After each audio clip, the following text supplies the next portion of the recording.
Friends, Auntie Bookworm here, coming from a different location today. And speaking of it being a different location, I want to start right away with a land acknowledgement.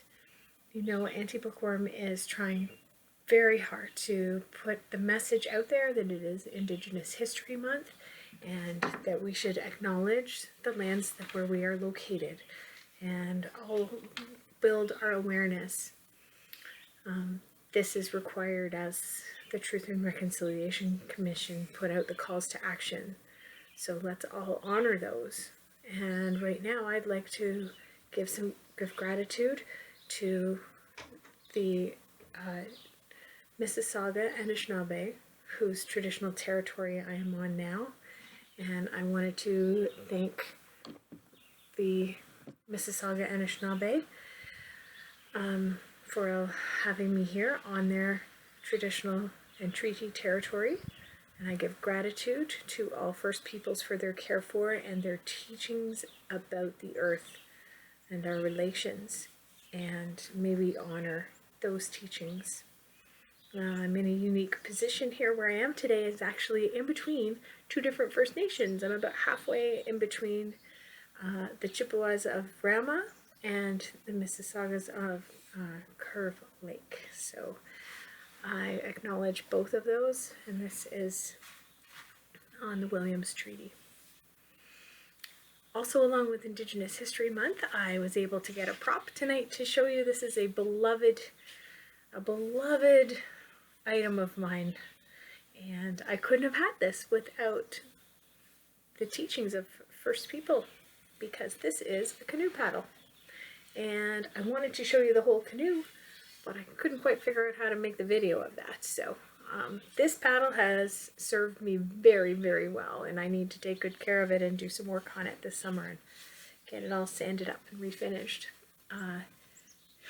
It's taken me through many miles and kilometers of water, and I've had a lot of blessed moments out on the water where I get to see loons, beavers and otters, fish, all kinds of other birds, and insects, of course. And I get to travel nice distances and enjoy my time in a canoe sometimes. And I am very thankful to the First Nations peoples who have brought that knowledge of paddling canoes, how to make paddles, how to make canoes, and shared that with us. So I wanted to share that for our Indigenous History Month information tonight, that canoes come from Indigenous people, and so do canoe paddles. So let's leave that right there. And we have a really fun reading tonight, don't we? Yeah, this was a request by one of my teaching friends. There you have Chester by Mélanie Watt. Do you know this cat?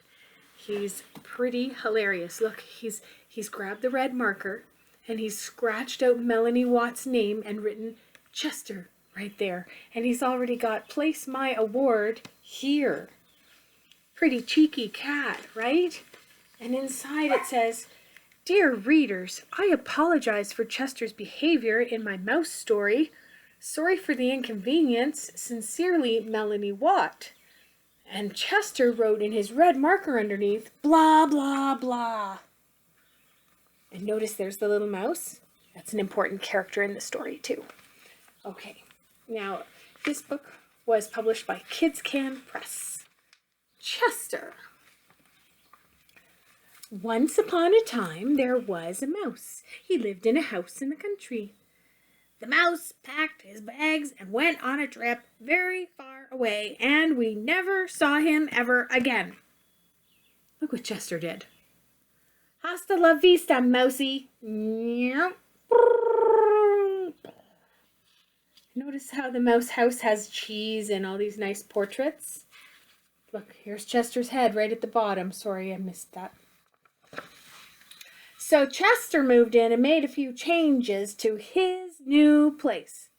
Chester's chair with some fish and some cat pictures. Chester's home sweet home. My curtains.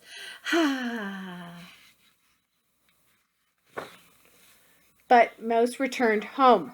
Oh yes, did I mention he brought back a really big souvenir with teeth?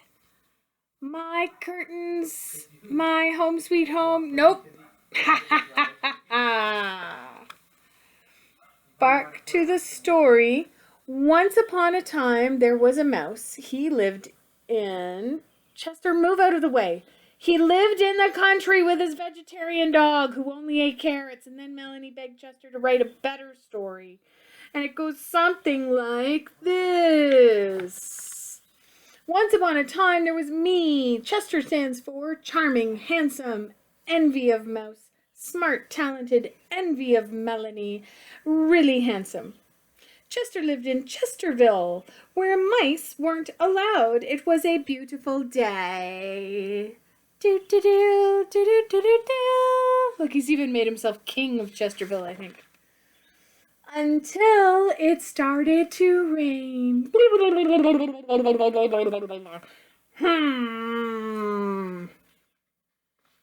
Guess Melanie did that page.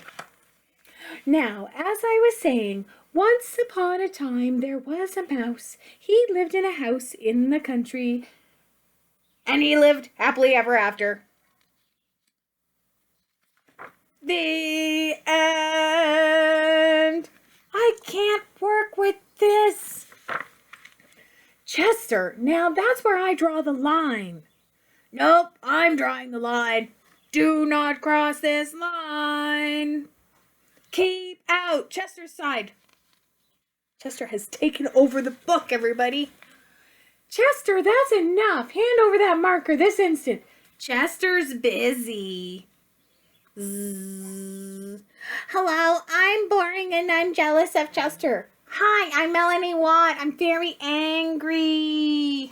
Oh, he's just taken over. What are we going to do? Are we going to get the book back? Chester, I'm warning you. Hand over the marker and apologize before I count to 3. 1, 2, 3. And 4, 5, 6, 7, 8, 9, 10, 11, 12, 13, 14, 15, 16, 17, 18, 19, 20, 21, la la la. All right, Chester, you want to be in your own story? You want to be the star of the book? Well, get ready. Here it is. Finally! Once upon a time, there sat a cat named Chester. He lived in a house in the country. Ooh. Chester was a very handsome cat, especially when he wore his pink... You wouldn't. Doo-doo! Now it's personal. Dun, dun, dun. I really feel like we were missing a page at the end, but you know what? Maybe not. Maybe Melanie got the last word, but then Chester drew all over her. There we go. That's Chester's first book, but he does appear in some other books as well. I hope you really enjoyed that, and I hope you're having a wonderful day wherever you are and whatever time it is. Make sure when you go to bed tonight, you brush your teeth. Don't forget. And we'll see you again soon on Anti-Bookworm. Bye!